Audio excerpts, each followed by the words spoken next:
Okay, so let's get started. So last class we were talking about credibility and confidence. How do we assess credibility? Touched upon propaganda a little bit. So we're talking about this rhetorical triangle.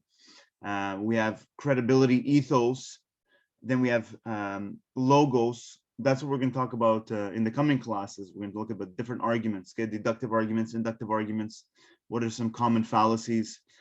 Today, I want to talk about pathos, which is what is it about us? What is it about our psychology? That's the audience, okay? So the speaker, the message, and the audience. How do all of these aspects play into persuasion?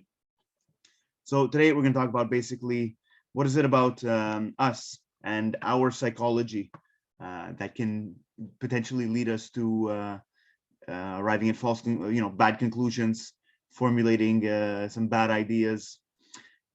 So what are some hindrances to critical thinking? And this is something that I also want you to retain and potentially incorporate into your presentation. I've already mentioned this. Let me mention it again.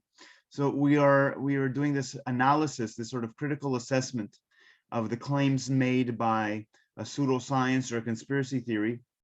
So there's the whole sort of logos bit of determining whether or not this idea has any credibility, whether it makes sense or not, whether there are fallacies, sort of weighing of the evidence. Are there any experiments or research that have been done on this topic, looking at ideally looking at researchers that are independent, that is to say they have nothing to gain one way or the other of the issue being true. And I said, if you, having done your research, you end up concluding that this conspiracy theory or this pseudoscience is false, or very highly, very likely to be false, or most likely false, you arrive at that sort of conclusion. Then I said there are two other things that you can consider. One thing they consider is the ethics of belief, which is, are there any impacts? Are there any real world consequences of this belief? Does it hinder people financially? Does it hinder, our health and the environment? What are the, if it's a false belief, then are there any negative consequences that come from it? Some beliefs are sort of inconsequential. So that's one other consideration that you can bring into sort of in the conclusion of your presentation. And another consideration is what we're talking about today, which is if you assess that this idea is likely false, then you can ask it's more of a sort of a psychological question, which is, why do people nonetheless latch onto it? What does it do for people's psychology? What sort of need, what psychological need does it satisfy that people persist in adhering to and believing these things, when there seems to be, upon preliminary evidence, not much good evidence to believe in it? Okay, so what is the psychology of belief? And that's what we're talking about. We're sort of thinking about how we think, and we're trying to think about how our thinking can get a little bit fucked up. Okay, so I'm going to divide it this way. This is not a super clean division here, but we can talk about a hindrance that arises because of what we think versus hindrances to critical thinking that arise because of not what we think, but how we think. I don't want you to necessarily retain this distinction, but this is how I'm going to basically split it up just for the sake of presenting it. What we think consists of our beliefs, our assumptions, our expectations. Okay, how does our worldview, that is to say, let's say if we're religious or not religious, how does our worldview, how do our belief systems potentially impact our expectations, skew our expectations, lead us to sort of bad assessments of what to expect and what not to expect. So that is, how do the ideas and beliefs that we already have end up potentially compromising an objective or as an objective picture of the world as we can get, giving us a sort of distorted picture. And secondly, this is in some sense deeper. This is hindrances that arise not because of what we think, but how we think. So in some sense, this is even more fundamental. It's not about a specific belief system. It's just about the human mind, okay, the brain, how the brain processes information, how it generally assimilates information, how it fills in the blanks, how it arrives at conclusions or decisions based on limited resources, okay, limited time, or there are maybe, let's say, stress factors, emotional factors. So those are hindrances that arise because of what we think. And here we need to talk about what is called cognitive biases. Cognitive biases are very interesting, okay? These are basically just a sort of little, these little sort of shortcuts that the brain takes, these little sort of heuristics, these little shortcuts that the brain takes that normally results in, it's just part of thinking. We sort of arrive at conclusions, jump at conclusions, skip over bits of information.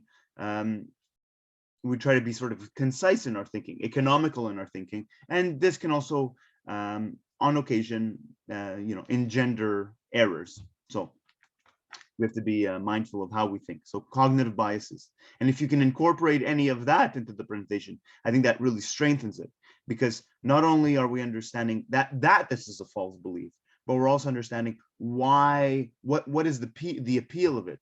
Okay. So again, guys, if you have any questions or comments, just jump right in at any moment, to cut me off or put your hand up or do whatever you have to do. Just cut me off, actually. I might not even see your hand. Okay. Any comments so far? Any questions?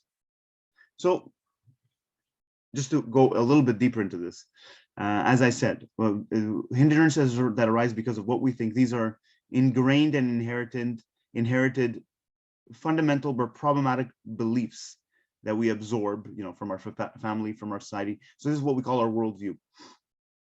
Hindrances that arise because of how we think. These are, for instance, peer pressure, conformity. We have a general tendency to do this. Okay, we have a general tendency to weigh evidence as being stronger if it's, in some sense, already more pleasing to us. We have the tendency of weighing evidence as stronger if the people around us already say that they believe in it. So let's start with the first part. So what is a worldview? We all have a worldview. There's a whole humanities class dedicated to this, okay, a whole category. The 102 section is just looking at different worldviews, sort of getting you to articulate your own worldview, what influences have shaped your worldview.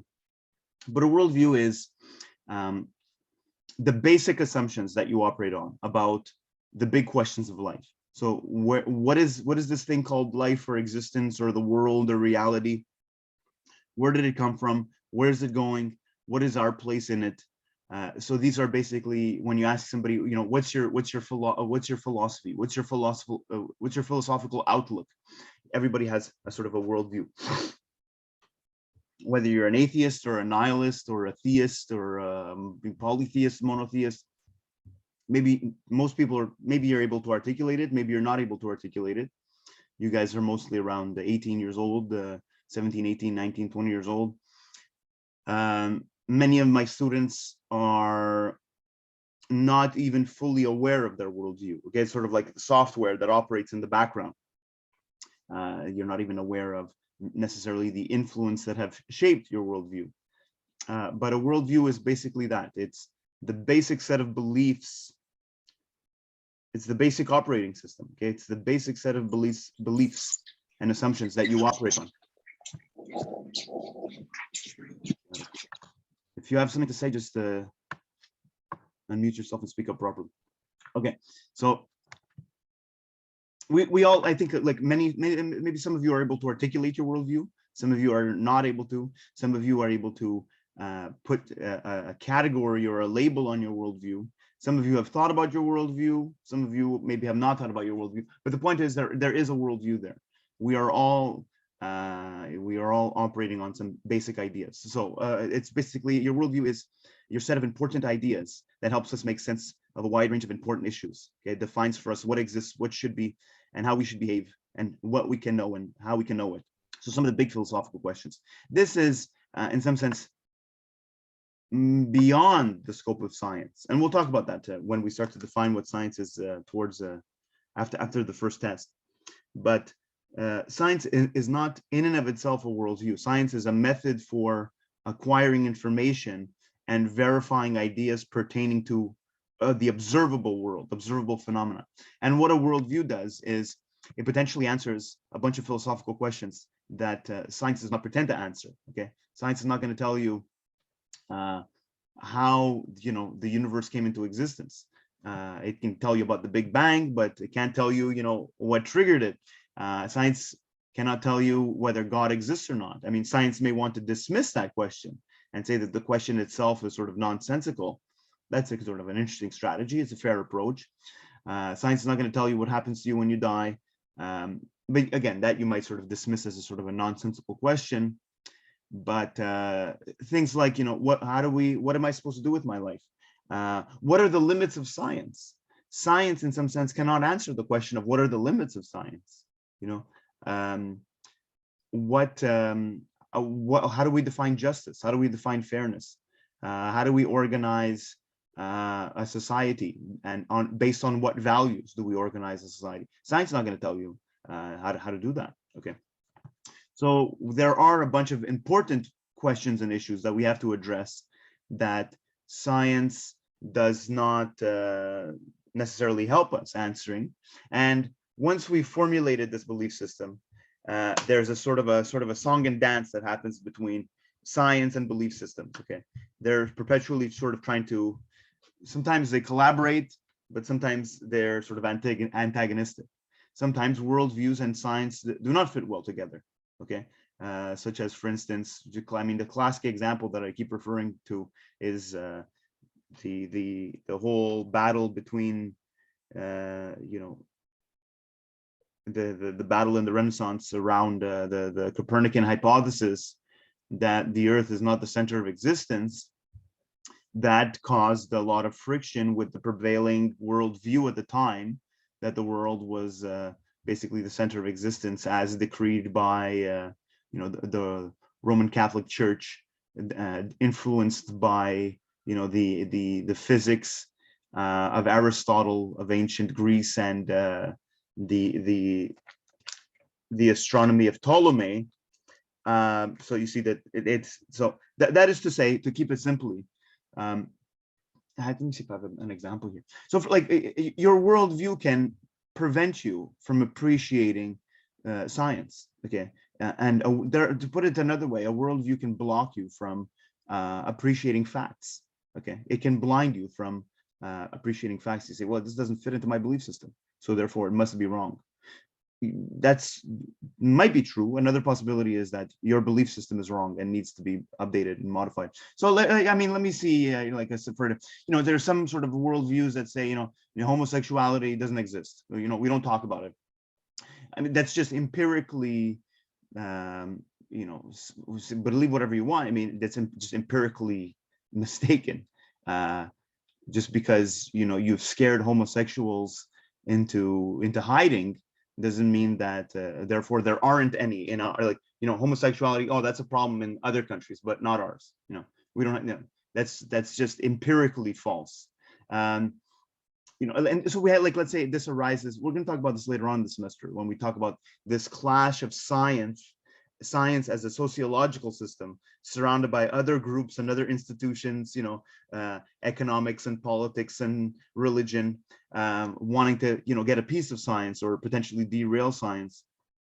So similarly in the United States, when they teach in some course curriculum, scientific education of biology, they teach creationism alongside evolutionary theory.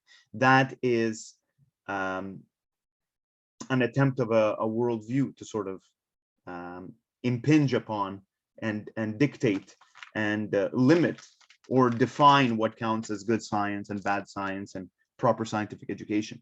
And that could lead to error. Okay. So let's proceed here. Okay, there are many worldviews. Let me just skip over this. This itself is actually quite simplistic, because if we, let's say, follow this, we say, okay, you go down this side, you get to sort of atheism, nihilism. You go down this side, you get to sort of theism. You end up getting to Christian theism. And this flowchart is pretty interesting. It can help you situate maybe what your worldview is, if you haven't really thought about it. But the point is, this itself is quite simplistic, because there are, if you just take, let's say, Christian theism, there are hundreds, I think there's like 400 different sects or variation or denominations of just Christianity, just in the United States alone. Okay, so there are actually many worldviews, and some of them better and some of them worse. Okay, so for instance, if you take sort of one denomination in the United States, they're called the Christian Scientists. There's nothing scientific about them, but maybe you're hijacking the credibility and the ethos of science by making your name of your institution sound like it's somehow scientific. So Christian Scientists, they believe in the power of prayer and faith healing, and they are highly skeptical of modern medicine. So their children die of things that are otherwise treatable, like pneumonia and meningitis. And when their children die and their faith healing has failed, they say, well, it's God's will. So you can see how your worldview can potentially lead you to misassess the legitimacy and the value of something, let's say, like modern science, at your own detriment. But then not wanting to accept that your worldview is wrong and that you and your belief system potentially led to the death of your child, you bandage up the situation by saying something like, well, it's God's will, and so on. Okay, let's proceed here. So, I mean, you can be blinded by your ideology. If you believe that, for instance, Donald Trump won the presidency, your ideology sort of dictates that. That's part of your worldview. And you get to the point where there's no amount of evidence. It becomes quite tricky, because then how do you deal with somebody like that? Is basically no amount of evidence can be presented to the person to get them to think against their locked in, nailed in ideology. So it becomes very tricky as to, then what do you do with a person like that? Because they can simply turn around and say the same thing about you. They say, the fact that you don't believe in what I'm saying, you are also sort of brainwashed and you are locked into your ideology. So that becomes a bit tricky. Okay. I don't want to go over this whole quote, but this is to make a distinction here. I already made a little bit of a distinction between sort of science and a worldview. We will talk about later on, some people do try to turn science into a complete worldview. We'll talk about that when we define science, but we'll leave that for a little bit later. But what is the difference between science and, let's say, a worldview? A worldview, this is Bertrand Russell. Bertrand Russell is a very famous British philosopher, a sort of mathematician, logician, philosopher. And this is how he compares basically science and ideology. He says an ideology or a worldview, something like a religion, is in some sense like fast food. If it already provides all the answers, so you sort of start with your conclusions and you work backwards. Okay, and actually this brings me to another example. I'll give you the example after this quote. You start with your conclusion and you work backwards. Whereas he says science, a good scientist does not start with any conclusion in mind. They just start with the data. They start with observation, and through careful observation, then they gradually move towards conclusion. So he says it's a process of knowing which proceeds in a sort of an opposite direction. He says the authority of science is a very different thing from the authority of the church, since it is intellectual, not governmental. No penalties fall upon those who reject it. No prudential arguments influence those who accept it. Science prevails solely by its intrinsic appeal to reason. It is, moreover, a piecemeal and partial authority. It does not, like the body of Catholic dogma, for example, lay down a complete system covering human morality, human hopes, the past and future history of the universe. Science pronounces only on whatever at that time appears to have been scientifically ascertained, which is a small island in an ocean. So it's a sort of a bottom-up process. You start with what you know, and you gradually, slowly, painstakingly, patiently build upon what you know. Okay, you do not jump to conclusions, and that's precisely why science works. And there's a point that I want to make about that's in some sense the virtue of science, but it's also why we sometimes hate science. So I'm going to make a point about that. But so the flip side of that would be, let's say, what he's describing as a worldview and ideology is sort of authoritative. It's sort of a top-down system. Okay, this is sort of what we value. This is what we already understand the world to be, and we're going to view the world from that lens. We're going to filter our experience of the world so it fits in with what we already believe we know. Okay, which is sort of dogmatic and for the most part unquestioned. But let me give you this example, another example that comes to mind with regards to ideology. If you are, let's say, you know, I don't know, you know, you might be a white supremacist or something like that, you know, or you might adhere to something which is like basically, as somebody chose in the course form, sort of scientific racism. Topic is already chosen by somebody. Scientific racism appears to be scientific. It has the same, you have these sort of otherwise scientifically trained men from, you know, 150 years ago, 200 years ago, you know, college, university educated men, scientifically trained men who lose sort of the sight of proper scientific method. And they start with a conclusion. And from that conclusion, which is basically, you know, whatever the Anglo-Saxon race or the white race is, you know, obviously superior intellectually and so on.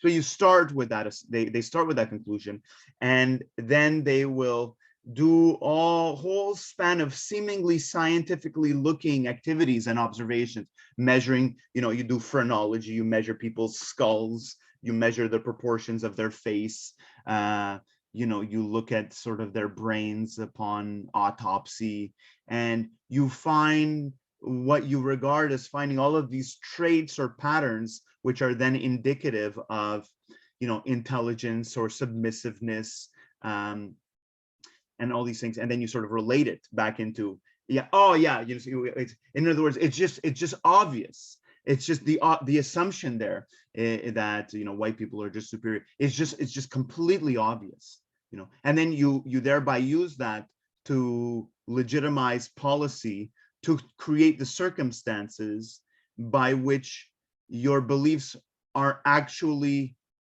manifested in the real world. It becomes a self-fulfilling prophecy. So you say, oh no, you know, black people can't become doctors. Okay, you're just, you know, that's just a waste of time. So don't even bother, you know what I mean? So and then it becomes really, you know, complicated, and it enters into sort of policy and so on. But it starts off believing that it's science, and a lot of these worldviews and ideologies believe that they are doing science. Okay, there are, you know, young Earth creationists that write scientifically sounding journals. They believe that they're doing science. The problem is that you're starting with a conclusion, you're starting with ideology, and you're actually working backwards. What's another example? But I think that basically captures it. And so you sort of see the problem there. I mean, same thing with flat Earth. Flat Earthers are, it's clearly ideological. It's clearly, if you dig into flat Earth a little bit, it's basically like they're trying to defend a version of the cosmos, which is described in the book of Genesis. That's what they're trying to do. There is obviously some sort of monotheistic mythology that they're desperately trying to latch onto. And then they believe that they're doing science. Yeah, they couldn't be further from the truth. So there you have it. Okay, no, but now what's the problem? Why is this tempting? What's the sort of appeal here? So let me give you this quote and then make the point that I want to make. So this is Albert Einstein. Okay, Albert Einstein says, "It's not that I'm so smart, it's just that I stay with problems longer." And I think that that's, I mean, apart from Albert Einstein, I think that that is, he's nonetheless also describing a fundamental trait of science. Science is terribly slow, okay? But that's precisely why it works, okay? It's terribly conservative in the claims that it makes. It doesn't get excited, okay, when it works well. And it's a slow, boring process, okay? I have a good job because I sort of, I have a little bit of my job, which is sort of scientific commentary. I'm a little bit of a scientific sort of educator in a way. So I get to talk about all the cool stuff about science, you know, Large Hadron Collider, and, you know, we can talk about the twin paradox and Einstein's relativity. And we're going to talk about, you know, like these, you know, Galileo and the James Webb Space Telescope. That's it. That's interesting stuff. Okay. But I like to talk about science, but I don't think I have the patience to actually be a scientist, you know, and sit there in a lab and be very sort of technical and methodical and precise and cautious and slow, you know.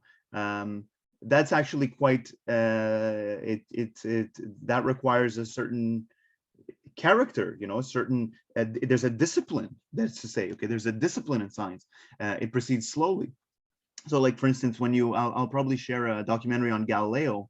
And Galileo, it's not like we have this sort of romanticization and this fantasy of science that Galileo looks through the telescope and boom, you know, it's always this sort of sudden eureka moment of discovery. No, Galileo sat behind his telescope for, you know, several evenings over the course of several weeks and several months, painstaking gathering, you know, little data points, tiny little data points, and having all of this data, and then finally sitting down and working through the data, and then finally the data starts to reveal a wonderful pattern. Okay, but it's slow. It's not this immediate gratification. So that's precisely why. Let me give you actually another example of that.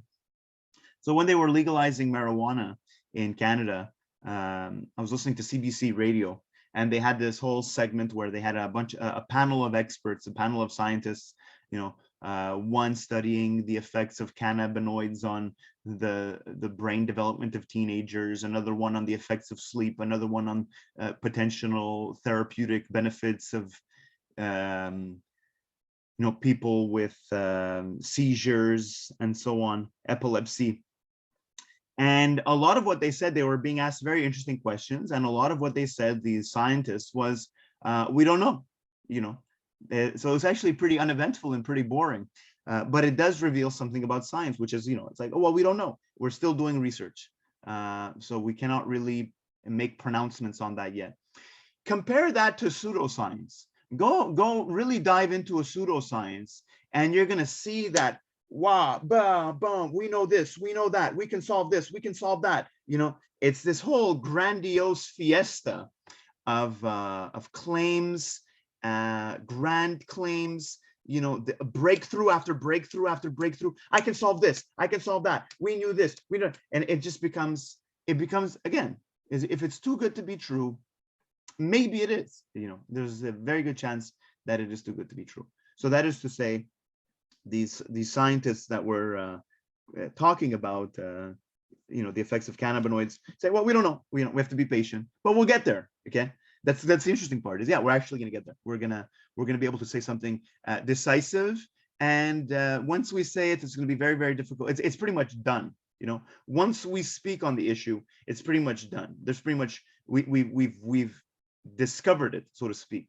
The issue, the fact is settled, the issue is resolved. There's not really much going back on it. You know what I mean? So now it's very impressive that, for instance, people want to reopen the discussion as to whether or not the world is flat. From a scientific community perspective, the issue is closed. Okay, it's settled. There's not much more to say. Okay, so it's kind of strange.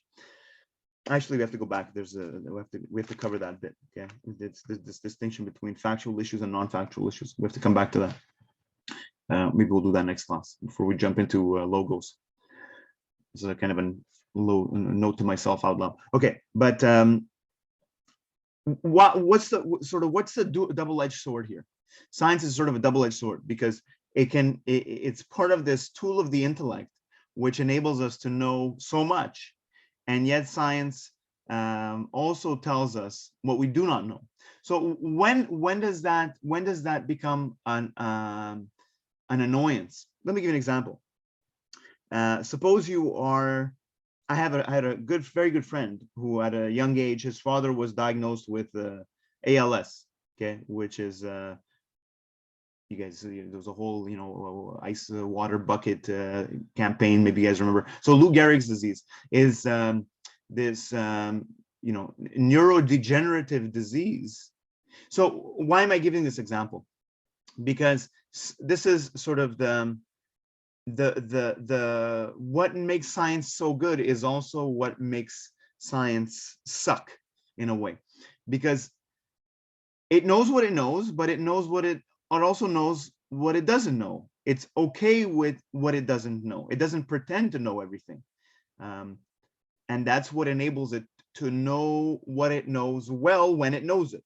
Again, that's a little bit, but hopefully that makes sense.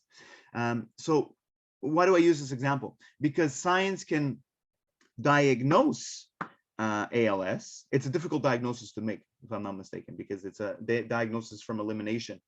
But you can from a scientific medical community perspective, you can diagnose ALS, you can give up, and then once you've diagnosed it, you can give a prognosis. This is what you can say, you can tell the person, this is what you have, and this is what's going to happen to you over the course of the next few weeks and the next few months, and it's bleak. But then that same scientist, that same doctor, that same specialist is going to say, so we know what you have, and we know what's going to happen to you. Diagnosis, prognosis, but we don't know how to fix you. Okay, we're working on it, but we're not there yet. And that sucks. Okay, because at that moment, you may be scared, you may be desperate, and you don't want to hear that there's no answer. So it's very tempting then when you are scared, when you're scared sort of politically, or whether you have some anxieties about your health and so on. If somebody is giving you an answer, which is actually not an answer, but is the best that we can do at this point in human history, then that's sort of, it sucks, okay? It does suck. And therefore it's very tempting at that point to latch on to somebody who's going to tell you a story that is convenient but has no basis. That's sort of your hopes, your fears, your desires. We'll get, and that's understandable from the perspective of that person, because you're afraid and you're desperate and so on. There's something else that I want to add there with regards to medicine. I forget, maybe you'll come back to me. It was a really good example. It's too bad.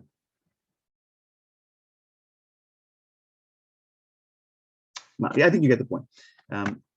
So now let's switch. We're switching now to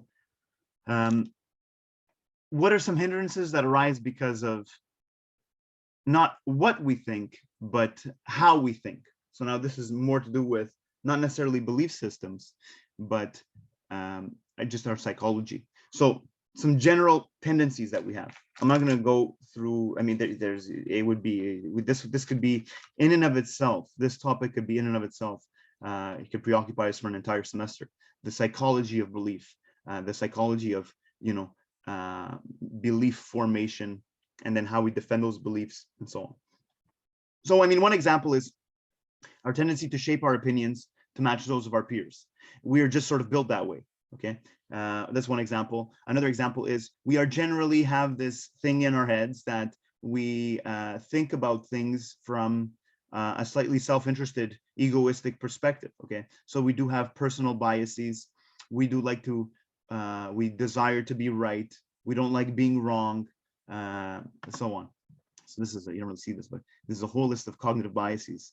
So cognitive biases, these are how we think. Okay, and so there are, and our memory is limited. Okay, our memory fails us. So for instance, if you're invited to point out somebody in a police lineup, suspect in a police lineup, your biases might come into play, and even some potential racial biases might come into play. You may have seen the situation other than what it actually was. So limitations with regards to our memory. Sometimes we have too much information. We have to sort of filter through too much information. So then we have sort of tendencies of, let's say, apophenia. We group information together into patterns or sort of groupings that they themselves, the grouping themselves, might be flawed. Okay, or we start to observe patterns where patterns are not there. That can also happen if there is not enough information. There's not enough content. The human mind, that's sort of the Gestalt psychologists. If I show you a picture, but I've deleted, like, say, 95% of the pixels, the human mind, in many cases, can nonetheless take the limited information that is given and sort of parse it and piece it together in a way that it sort of makes sense and is then recognizable. So you fill in the mind has to sometimes fill in the blanks. Okay, sometimes you're listening to a sort of a conversation, or you're in an area, you're on the phone, and the call has bad reception, and about 1/4 of what the person is saying is coming through as static, and you don't want to necessarily be impolite or ask the person to repeat themselves. So you just basically ask your brain to work a little bit overtime, and your brain is able to basically more or less make sense of in the entirety of the message, despite quite a bit of information being omitted. So and then that these open up the room for error, and sometimes we need to think quickly, and this can lead to error. So there are many cognitive biases. Okay, there's cognitive biases pertaining to our tendency of conformity. There's even one cognitive bias called the IKEA effect, which is people will, and this is psychologically verifiable in clinical settings, that if you get people to make something of their own versus get people to assess the value of that object once it's already constructed, people will disproportionately put a higher price on something that they've built themselves. So I don't know, it taps into some sort of egoistic sort of satisfaction that you think that because you made it, it's somehow worth more. So these are all, ways in which the human mind operates. Let me just say this very quickly. This whole idea of Plato's chariot. That for Plato, the mind has these different aspects. Okay, there's the intellect and the reason, and then the appetites and the desires and the fears and the wants. These are all sort of aspects of the mind. And for Plato says the mind is only well ordered when the appetites are subordinate to the intellect versus the intellect being a servant of the appetites. Okay, so we have to be mindful of that. We have to be mindful of when do our desires, when do our wishes, and this happens to all of us. I'm very mindful of it for me myself. That, for instance, my wife may ask me to do something that I don't necessarily want to do. So I have a sort of an egoistic interest, but instead of saying, I don't want to do it, I will sort of say like, oh yeah, but that thing is sort of broken and it can't be fixed. So I'll sort of rationalize it in a way, so that it's not about me, it's about something external. So I'm going to go over this very quickly here, but this can also, we have to be mindful of the fact that this can be sort of utilized against us. A politician who is aware of the fears, the anxieties, can, weaponize, COVID frustration. You can weaponize and misrepresent, let's say, a migrant caravan. You have to be mindful of the own aspects of your mind, because if you're not, then somebody can use them against you. Okay, so I put this because politicians, advertisers, various groups of various sorts with different agendas can sort of tap into these fears and anxieties to utilize them to advance, to get you on board with their cause. So you get this sort of advertisement. Okay, that's what, I don't want to go into this. This is a good documentary if you're interested in the history of advertising in the 21st century. It's a documentary by a pretty interesting British documentarian whose name is Adam Curtis. Adam Curtis. This one is called The Century of the Self. The Century of the Self is basically this documentary on the history of marketing in the 21st century and how marketing and advertisers realized that they can employ psychologists to not appeal to the rational aspects of our mind and sell us products through logos. But if you sell products through pathos, you're going to sell a lot more stuff. You're going to sell a lot more useless stuff. So, I mean, you don't sell Coca-Cola by presenting it as fizzy, sugary water. You present it as, you know, open happiness. You make all of these connections and associations. You can sell a lot of trucks if you connect those trucks with this idea of, you know, masculinity and virility. You'll sell more trucks. You know, the Harley Davidson does that very well. Harley Davidson does not sell motorcycles. They sell sort of an identity, a full, sort of a packaged identity. Beer commercials, you know, they'll sell beer by making this association with friends and partying and good times and all this stuff. It's all, if you think about a lot of advertising, it is completely illogical. There's no logical connection. And yet they have sort of free reign to present their products however they want. And they do it quite effectively because they realize that they just have to, it's the story that counts. What people want is not a product, they want a story, and they want to see themselves as being part of that story. So very good, you know, Apple does that, all these companies do that, okay? Appeal to sort of the irrational, appeal to the appetites and the desires. Another one, obviously, is the tendency to conform. A great film that captures this is, what's the film called? The 10 Angry Men. You know, the lawyer, not lawyers, the jury has to sit down and they have to deliberate over a murder case. And you see this tendency right at the beginning that there are some people that are very, very vocal, and the other people are just like, yeah, sure, you know, let's just go with it. Seems like the majority's on board. So we have a tendency to do this, okay? We are sort of social animals. We do want to fit in. We do want to be trusting of other people. But when that's taken to an extreme, we get confused, okay? We get confused into thinking that this basically appeal to popularity, which we're going to talk about in a few classes. One of the main fallacies is that basically, well, if something is popular, there must be truth to it. If this person has so many followers, he must know what he's saying. If this politician has had so many people vote for him, he must be good.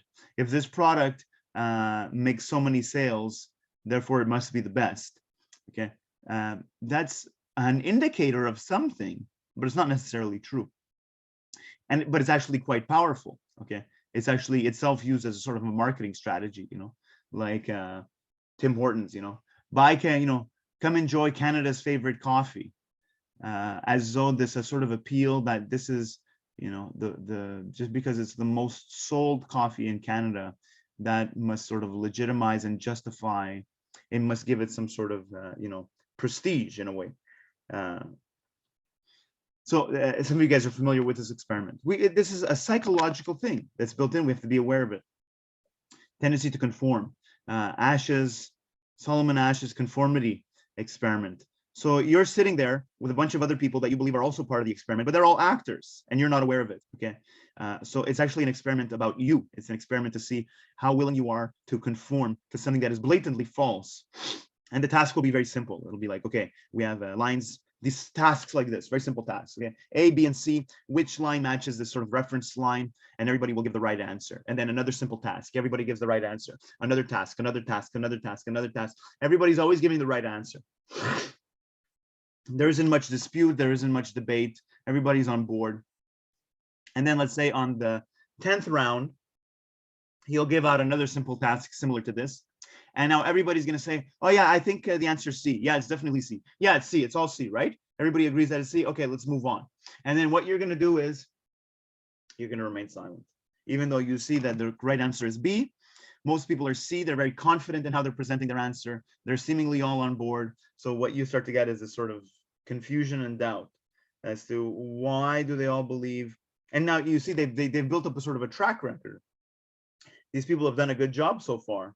And I've sort of aligned with them. I'm willing to trust them. And now all of a sudden they're all giving the wrong answer. And what most people do in this setup, in this context, is I believe like 66% of people will either remain silent or themselves give the wrong answer when the answer is blatantly clear. Okay, so that's pretty embarrassing. It's pretty embarrassing because one way of seeing it is the person potentially, this is a little bit sort of less forgivable, is the person has basically just given up. They just say, oh, well, this is kind of a stupid task here, so I'm just going to say whatever they say. I'm not even going to bother making the observation for myself, even though the time and energy required to make the observation for myself is less than minimal. I'm not going to. Whatever they say, I support. Okay, that's sort of a special attitude. A little bit more forgivable than that is this, you start to get this sort of self-doubt. I see that the answer is B, but I'm confused, and you say, is this sort of a conspiracy against me? Well, in this particular case, yes, it is a conspiracy against you. But despite that, not many people have the intellectual courage to stand up as an individual, to challenge the majority, to challenge a majority that is clearly wrong. So maybe there's some further lesson to be derived from that. But it's a very tempting way in which we organize and present our ideas and acquire ideas. Okay, another one.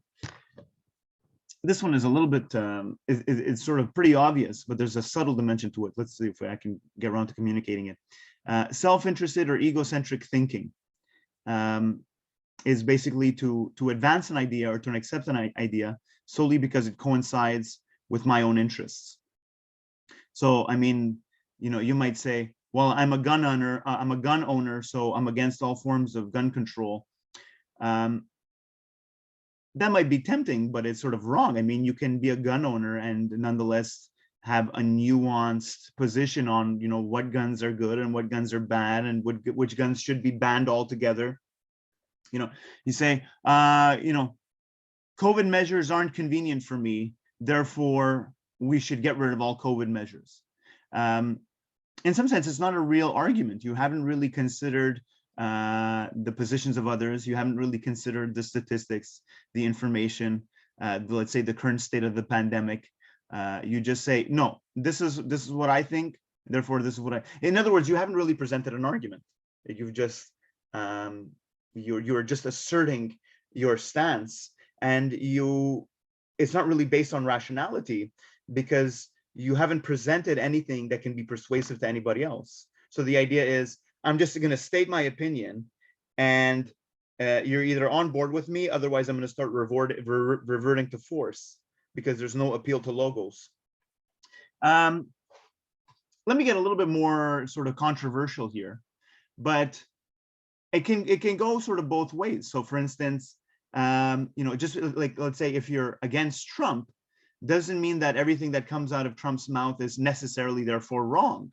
To have that position would be sort of viewing the world from a self-interested perspective, in the same way that if you're pro-Trump, anything that doesn't mean that everything that Trump says is right. That would also be blinded by your own self-interest. Okay. Similarly, like with regards to, let's say, some protest movements. Okay, let me just sort of paraphrase this one. Is okay, like essentially two examples. For instance, there is anti-Semitism, but if somebody is, let's say, mentioning something about Palestine, to accuse them outright of being anti-Semitic is potentially revealing a self-interested position. In the same way, let's say, if you're, let's say, for Black Lives Matter, there is a legitimate basis. There is systemic racism. There is excessive use of force by police. But if you're for Black Lives Matter, does not necessarily mean that every time a police officer shoots somebody, that they are necessarily a racist, or that this is a sign of systemic racism. It could be, and it may likely be, but not necessarily. So that, in other words, to overreach or to get overly excited about your position, in some cases, comes from a distortion.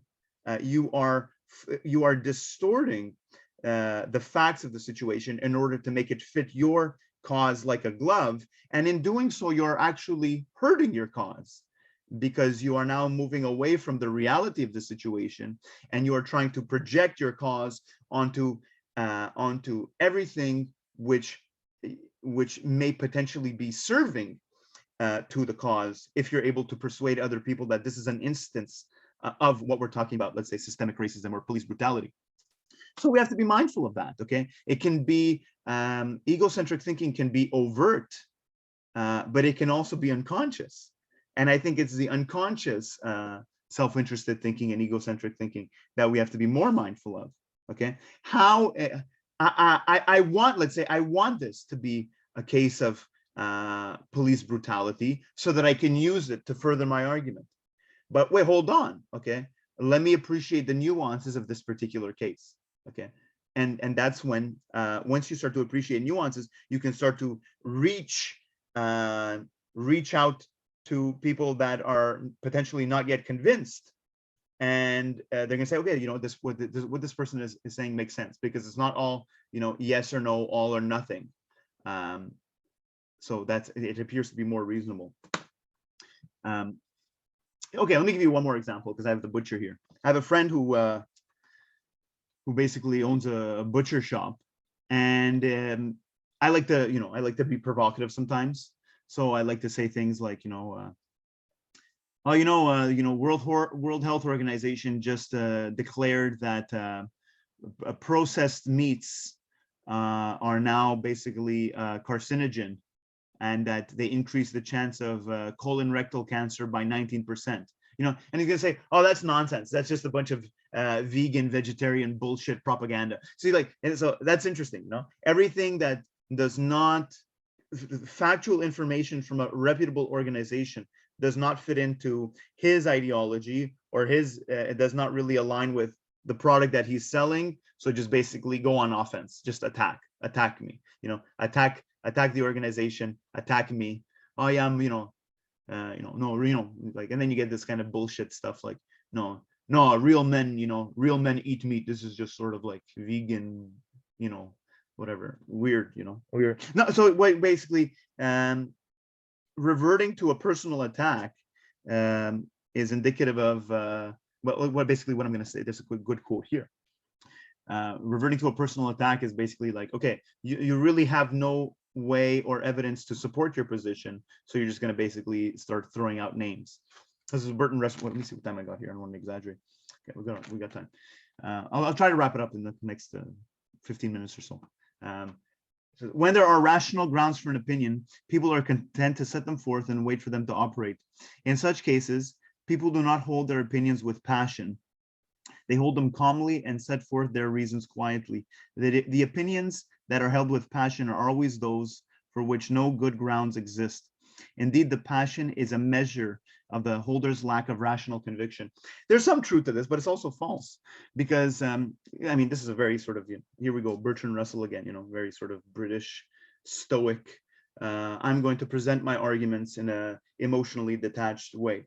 And there's some degree of truth to this, that we need to be able to separate out the argument from the person. And that's a very good skill. That's a very good skill to develop, is to engage somebody in a heated debate without getting personal, okay, or without getting sort of hot-headed. Not a lot of people can do that. There is a sort of a threshold where people do take it personal. Why do people take it personally? Because they identify with their ideas.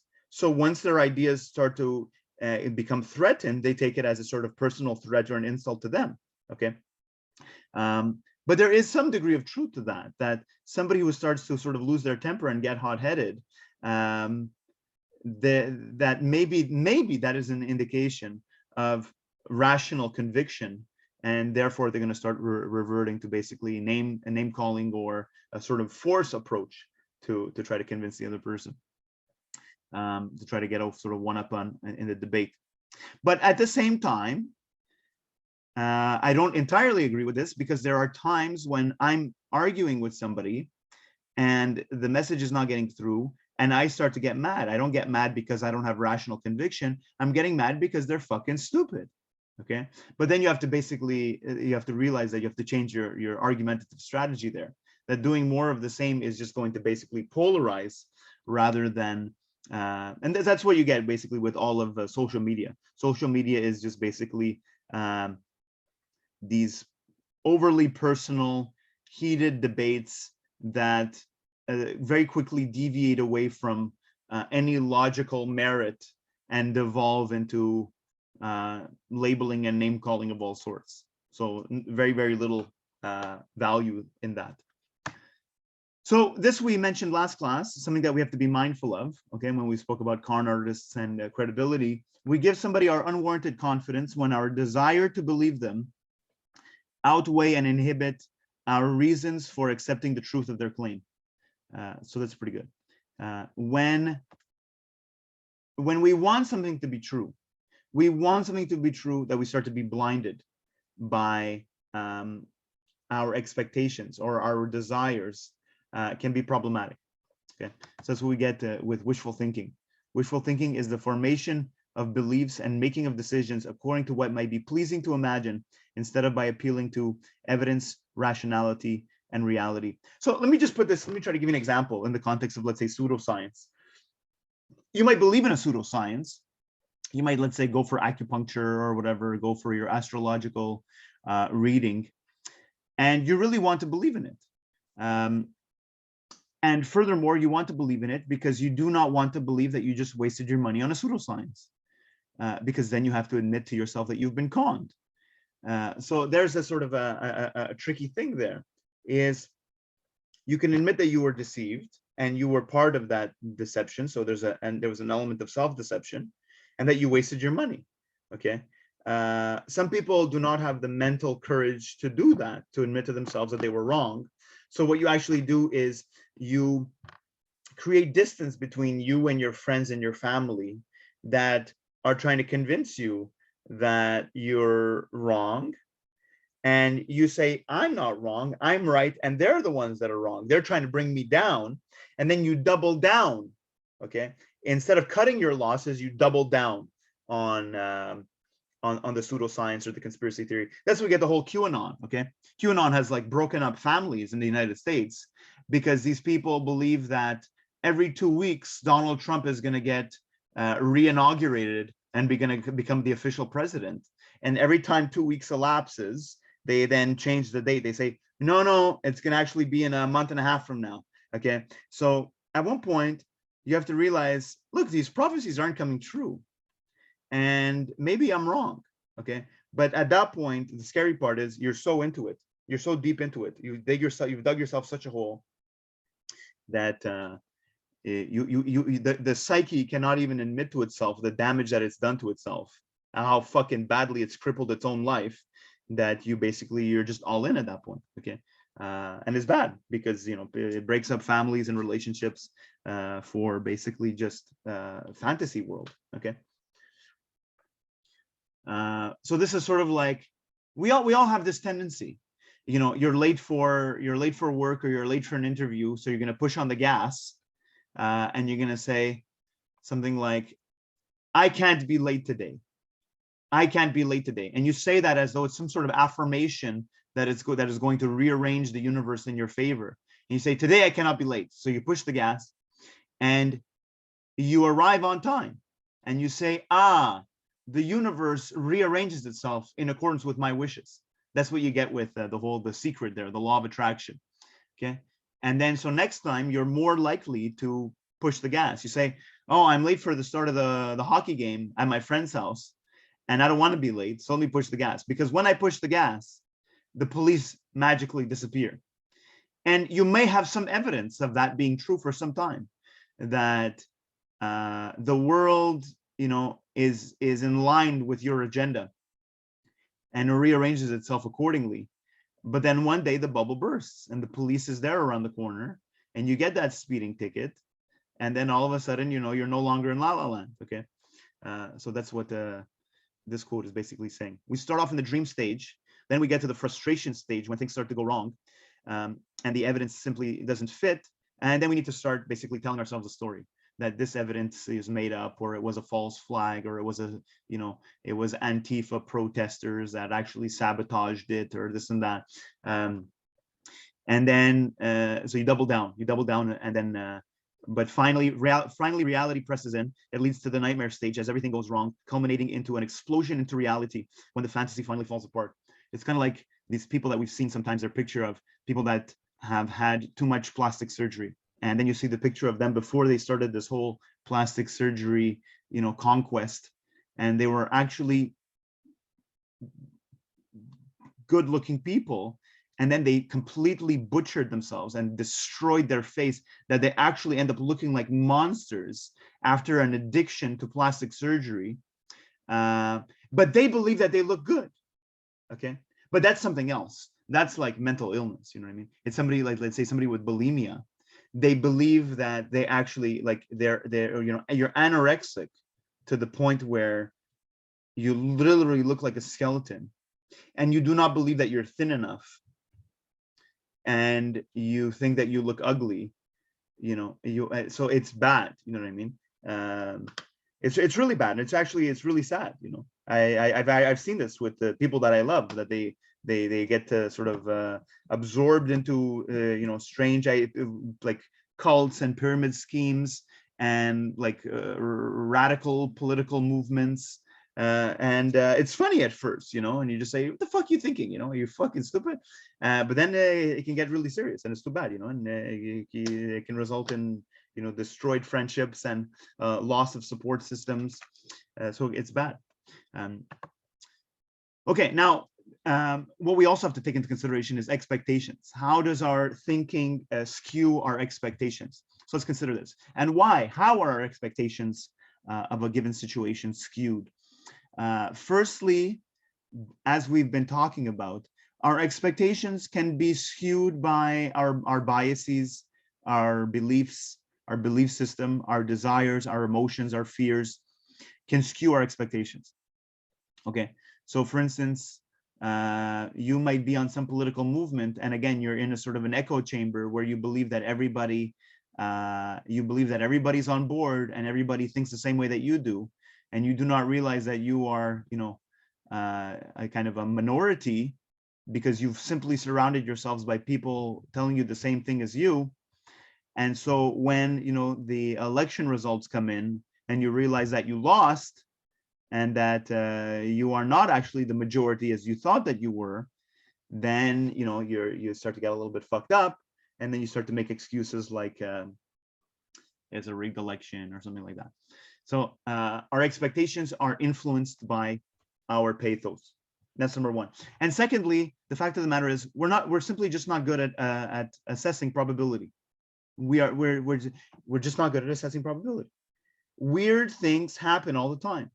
Okay, and we have this sort of tendency to like the more improbable an event is, the faster we believe it to be even more unlikely. Okay, but unlikely things happen all the time. So you like people get hit by lightning. People have gotten hit by lightning twice. Okay, strange occurrences happen all the time, necessarily. Okay. So I mean, what do I want to say with regards to that?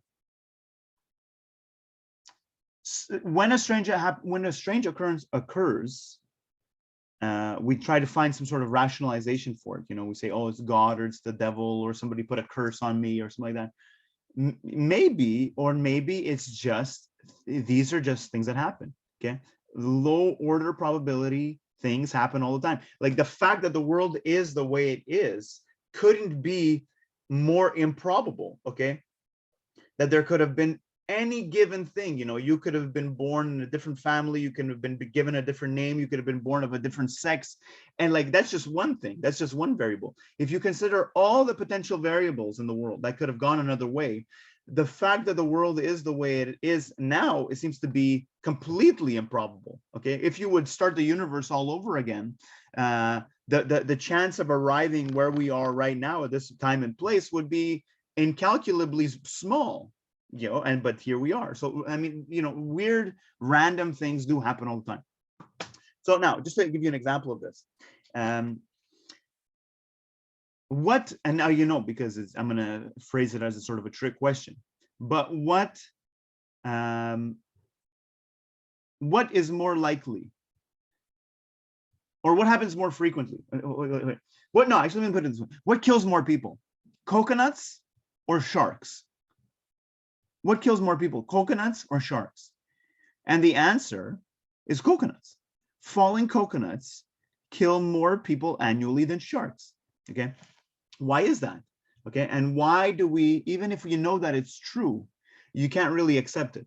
Okay, because sharks are, we're biased against sharks. We believe that they're more dangerous than they are. And the fact of the matter is how is all the information tailored to skew our assessment of probability? Is if somebody gets attacked by a shark in Australia today, you're probably going to hear about it. Okay, it's probably going to trickle its way through media and social media that you're going to hear about the shark attack in Australia. But if somebody, walking in, let's say, Jamaica or something like that, walks under a palm tree and a coconut decides to drop at that moment in time and hit them on the skull, and they get, internal brain bleeding and they die as a result, you're not going to hear about that. Nobody's going to write a story on that. If you write a story as a journalist on somebody that got hit by a falling coconut and you bring it to your editor is going to fucking kick you out of his office. You get the fuck out of here with this story. Okay, nobody wants to hear about falling coconuts.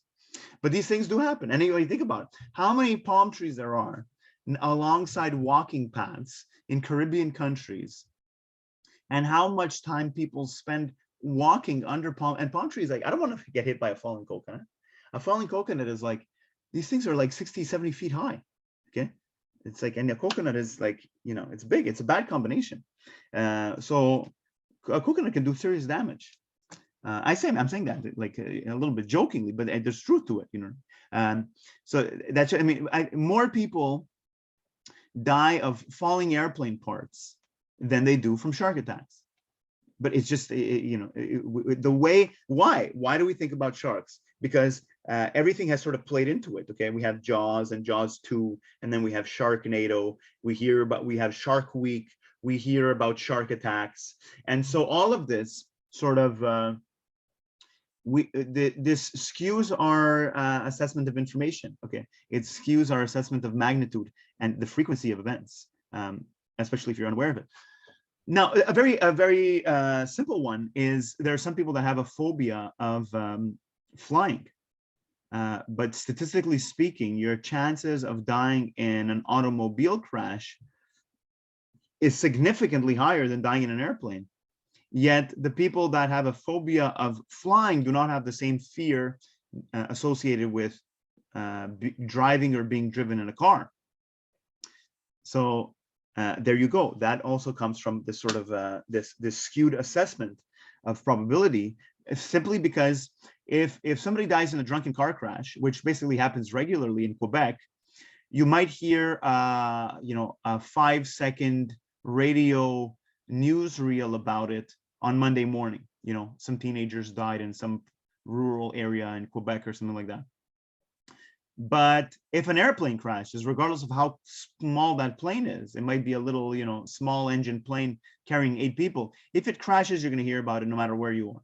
Okay, if you're on the news, you're going to hear about the plane crash.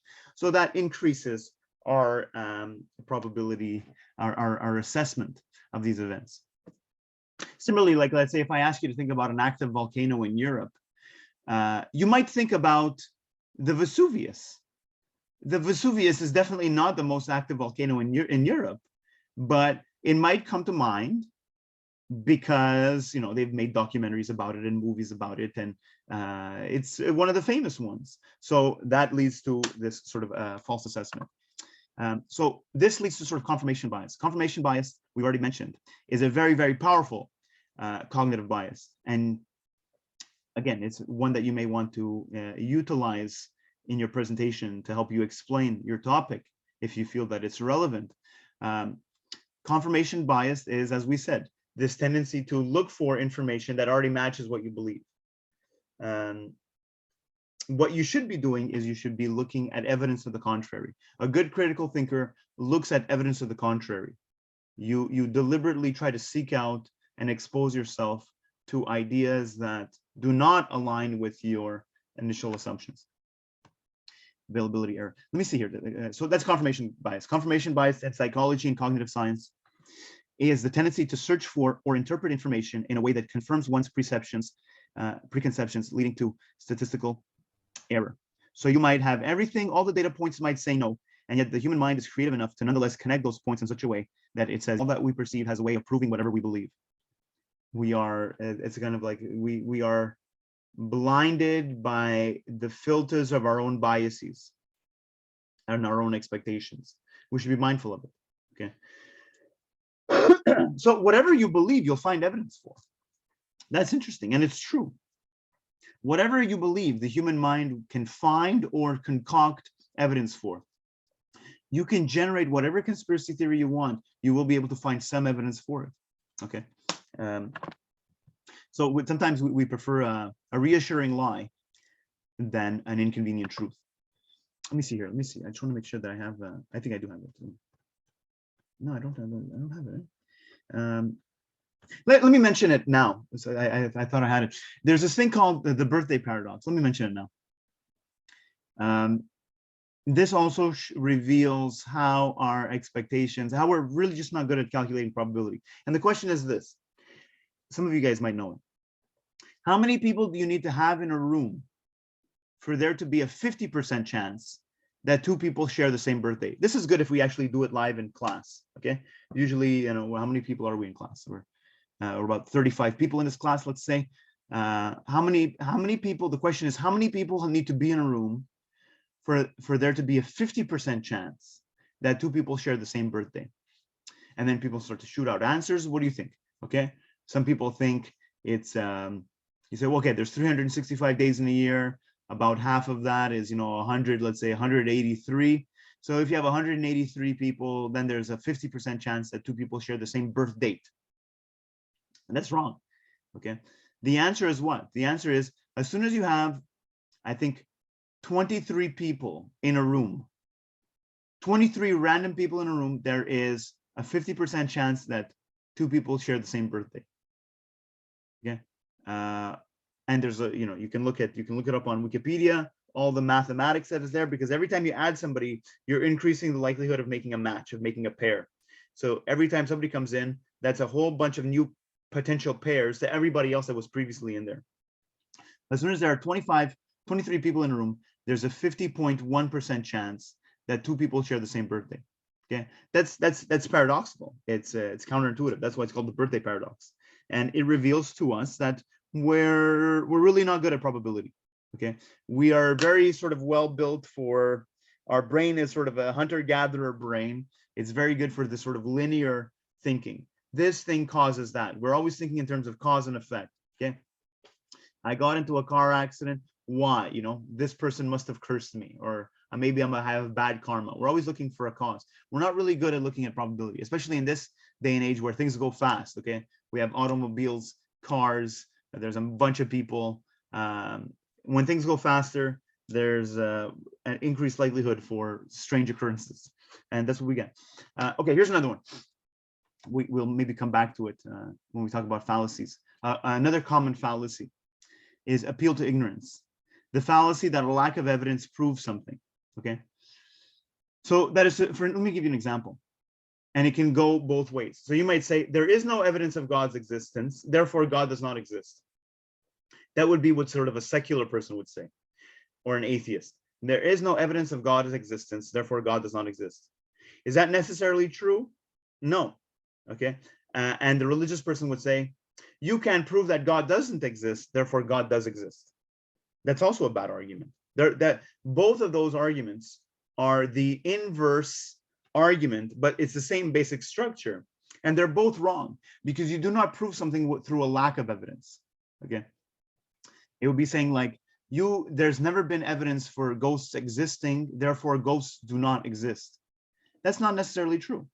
Okay, what you should derive as a conclusion is not ghosts do not exist, but it's highly unlikely that ghosts exist. Okay, just because nobody has ever seen a ghost doesn't mean that they don't exist. Okay, but you shouldn't be betting on it either. And the opposite would be something like, you can't prove that ghosts don't exist, therefore they do exist. Yeah, that's, and then you can say that about anything.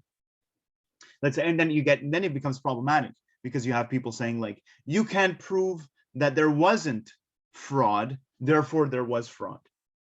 And usually it doesn't work that way. Okay, and we'll talk about why. Okay, the burden of proof falls on the person making the claim. Okay, so let me even, let's say, one more example. Okay, is, for instance, some of you guys know the Loch Ness monster. Actually, some of you guys can present on the Loch Ness monster if you choose to. Loch Ness, again, there's a big long lake in Scotland, and there's believed to be this sort of ancient sort of dinosaur lizard, giant dinosaur lizard living in there. Some people have claimed that they've taken pictures of it and so on. So you might say, for instance, okay, in 1990 we did a scan of Loch Ness, and we scanned the top, the northern 60% of Loch Ness, and we didn't find a Loch Ness monster. Then in 2000, using another technology, we scanned 70% from the southern side of Loch Ness, and we didn't find the Loch Ness monster. We didn't find any evidence of the Loch Ness monster. And then in 2010, using even more sophisticated technology, from this little island in the middle, we did this sort of sonar scan, and we scanned 90% of Loch Ness from the middle outward, and we didn't find the Loch Ness monster. And then you might be tempted to conclude, therefore the Loch Ness monster does not exist.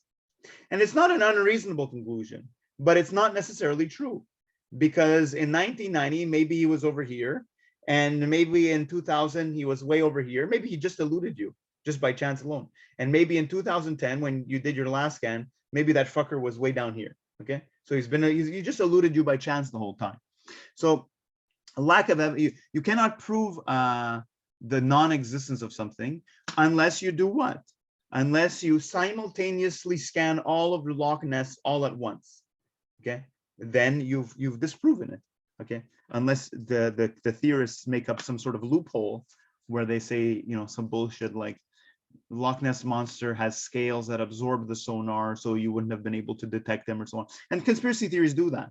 They will, upon being proven false, modify their claims so that they do not admit defeat. We'll talk about that. That's called an ad hoc. Okay, moving right along. Another one. We're almost done here. Gambler's fallacy. So this tendency to believe that in a probabilistic system, the occurrences that came before have some sort of influence or bearing on what will come next. In a probabilistic system, that is not the case. If you're playing, let's say, blackjack, then what came out of the deck does have some probabilistic influence on what will happen with the remainder of the deck, necessarily. Okay, but if you're playing roulette, the previous spins at a roulette table do not help you predict what's going to come next. So this is what happened in Monte Carlo. It's also called the Monte Carlo fallacy. In 1913, black hit. So a roulette is basically a random number generator. Okay, the wheel spins, the ball bounces around. Half of the numbers are black, half of the numbers are red. So it's a random number generator. And it hit black 26 times in a row. And then there was a frenzy. There's an absolute frenzy to either continue betting on black or a strong tendency to want to bet on red, with the logic being black has hit so many times, therefore red is in some sense more due. It's more likely to come out. That's not necessarily true. Okay, once it has hit 26 times in a row, the next spin is not altered. Each instance is independent. So the next spin is 50-50. Some people cannot handle that. Okay, and that's true. I mean, now, don't get me wrong. The fact that you would get 26 blacks in a row is highly unlikely. But again, once you've hit 26 black in a row, that has no influence on the next spin. The next spin is still 50-50. Okay, so it's a good way to lose your money. That's called martingale gambling. Martingale gambling is you keep doubling until the number or the color comes out. Okay, that works for a while until you run out of money. Okay, or until you hit the limit of the table and they no longer take your bets. So something to watch out. We do this all the time, So you say, for instance, it's snowed on my birthday every year for the past 6 years. Therefore, this year it's definitely not going to snow on my birthday. Is that logical? It's not really logical, you're trying to make a sort of a probabilistic gamble on some sort of data which really isn't going to help you that much. Okay, it might snow, it might not snow. Okay, in other words, that's not the evidence that you should be using. You should be using the meteorological forecast as you approach your birthday, as opposed to what happened in previous years. Previous years is not going to tell you exactly what's going to happen on any given specific day.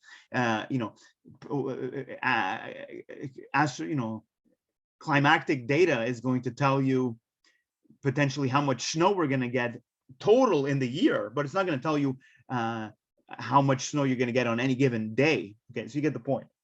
This is a confusion of believing that some information is more meaningful than it is, especially in a probabilistic system.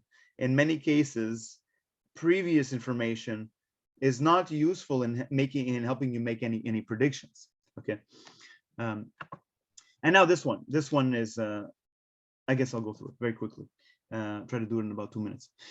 Monty Hall paradox. Some of you guys know this. Okay, this is again another example of how we are not good at assessing probability. So Monty Hall, you have to basically open a door. You have to choose a door. Door 1, 2, or 3. One of them has a car. Okay, you want to win the car, and the other 2 doors have goats. So you pick a door. Let's say you do like this fellow here. You pick door number 3. Now Monty Hall is going to open a door and reveal that that was a losing door. So he opens door number 1. There's a goat behind it. And now he asks you a question. Do you want to change your choice? Do you want to switch from door 3 to door 2? And the question is, does it make a difference? Does changing doors, is it more advantageous? And most people would say, no, it's not advantageous because there's 2 doors left, it's 50-50. So if I swap 50 for another 50, it doesn't make a difference. Actually, if you look at it statistically and empirically, if you switch doors, is it to your advantage to switch doors? Yes. If you switch doors, you double your chance of winning. Okay. Now, I don't want to go into the logistics here. If I had a whiteboard, I could go into the logistics. But if that interests you, look it up.